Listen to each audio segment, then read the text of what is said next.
பதிவு பண்ணிட்டு கிட்டத்தட்ட ஒரு 4 மாசம் ஆகுது. ஒண்ணுமே இல்லாம இருந்தது. திடீர்னு பார்த்தீங்கன்னா, எல்லாம் ஒரு நாள் காலையில 6:30 மணிக்கு வந்து போய் வீட்ல தட்டி எழுப்பி கூட்டிட்டு போறாங்க அப்படின்னா, இது ஏன் அப்படிங்கிறது ஒரு சந்தேகம் வருது. இது வந்து இது எப்போ அப்படியே புகார் கொடுத்தாலும் எப்போ இதெல்லாம் புகாரெல்லாம் முக்கியம் இல்லை. இப்போ தூக்கி உள்ள போடணும். என்ன இருக்கு, இது இருக்கு, சரி தூக்கி போடு, இதுதான் அவங்களுடைய திட்டம். சரி, இதை விட நீங்க பண்றீங்க, அது வேற விஷயம். போலீஸ் என்ன பண்ணும், அவன் ஒன்னும் சவுக்கு சங்கர் சாதாரணமானவன் இல்லை. ஒரு சமூகத்துல ஒரு பெயர் வெளியே அறிமுகமான நபர்.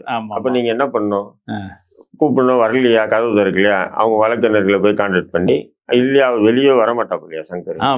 இது ஒன்றும் பெரிய தீவிரவாதி கிடையாது. ஒரு பிசியை போட்டா கீழே இறங்கணும்னு பிடிச்சிட்டு வாயா ஸ்டேஷன் பிடிச்சிட்டு போறான். அவ்வளவுதான். சவுக்கு சங்கர் ஸ்பைடர் மேனா கட்டி விட்டு ஓடுறதுக்கு அதை கரெக்ட் சொல்றேன்.